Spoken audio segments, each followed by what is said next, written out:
ঈদের ১ মাস আগে থেকে শপিং শুরু করে দিলেও একদম ঈদের লাস্ট পর্যন্ত শপিং করতে, করতে যেন শপিং শেষ হয় না আমার। হ্যালো এভরিওয়ান, আসসালামু আলাইকুম। কি অবস্থা? কেমন আছেন? আশা করছি অনেক, অনেক ভালো আছেন। আমিও আলহামদুলিল্লাহ ভালো আছি। যাই হোক, ভিডিওটি ছিল গত শনিবার, আর গত শনিবার বিকেলের দিকে মানে একটু সন্ধ্যার আগ করে বের হয়েছিলাম শপিং করার জন্য। আচ্ছা, ঈদের শপিং মানে অন্যরকম একটা আনন্দ, অন্যরকম একটা ভালোবাসা এবং অন্যরকম একটা ভালো লাগা। কিন্তু ঈদের সময় একসাথে অনেকগুলো ড্রেস কিনে ফেলি, এই জন্য দেখা যায় যে আমার সারা বছর তেমন জামা কাপড় কিনতে হয় না।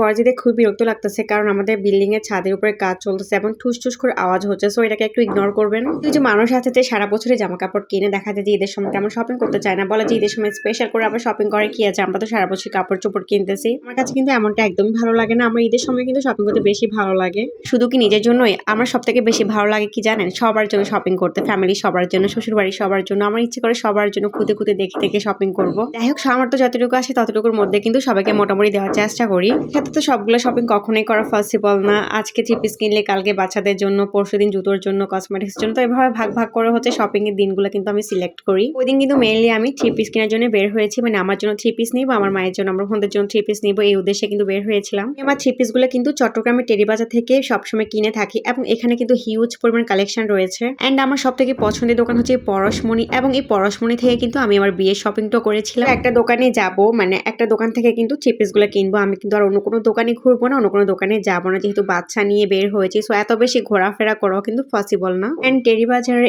এই সাইডটা সবসময় কিন্তু প্রচুর পরিমাণ জ্যাম থাকে, প্রচুর ভিড় থাকে, মানে ঈদের সময় তো থাকেই, সারা বছরে কিন্তু প্রচুর ভিড় থাকে এই রাস্তাটার মধ্যে। এখানে শুধু যে থ্রি পিস রয়েছে তা কিন্তু না, এখানে কিন্তু খুব সুন্দর সুন্দর শাড়ি, বিয়ের লেহেঙ্গা, এভরিথিং, মানে সব ধরনের কালেকশন কিন্তু আপনারা এখানে পেয়ে যাবেন। যারা চট্টগ্রামে থাকেন তারা তো অবশ্যই জানেন, তাদেরকে আর নতুন করে কিছুই বলার নেই। এবং দোকানে ঢুকে দেখি যে মোটামুটি মানে মানে ফাঁকা ছিল। আসলে ঈদের সময় না এই দোকানটাতে, পরশমণিতে না বসার সিট পাওয়া যায় না। মানে কি চুজ করব, কাপড় চোপড় একদম বসারই সিট পায় না। একটা যে জামা চুজ করব, ধরে টরে দেখবো, ওরকম কোনো স্কোপই থাকে না, এত বেশি ভিড় থাকে। গত বছর তো আমি বসার কোনো সিটই পাই নাই, পরে দিয়ে বিরক্ত হয়ে পরশমণি থেকে বের হয়ে চলে আসলাম। এখান থেকে শপিংই করতে পারি নাই। যাই হোক, আমি কিন্তু আর থ্রি পিস মানে নেওয়ার সময় ভিডিওটা নিতে পারি না, যেহেতু আমি একাই মেয়ে মানুষ, আমি দেখতেছিলাম আর আমার হাজবেন্ড আমার বাসা থেকে সামলাচ্ছিল। সো ভিডিও করার মতো আর কেউই ছিল না, এই জন্য তখন আর ভিডিওটা করতে পারি নাই। যাই হোক, থ্রি পিস গুলো নিয়ে আমরা হচ্ছে একটু খেতে গিয়েছিলাম, যেহেতু বাসা থেকে নাস্তা করে বের হইনি, তো একটা রেস্টুরেন্টে গিয়েছিলাম নাস্তা করার জন্য। যাই হোক, ওই ভিডিওটা আমি নেক্সট ব্লগে শেয়ার করবো আপনাদের সাথে। আর এটা হচ্ছে কয়েকদিন আগের ভিডিও। এখানে হচ্ছে শুটকি দিয়ে বেগুন আলু রান্না করেছিলাম। থ্রি পিস তো নেওয়া হয়ে গেল ঈদের জন্য। এন্ড সব থেকে মানে প্যারামূলক কাজ যেটা, সেটা হচ্ছে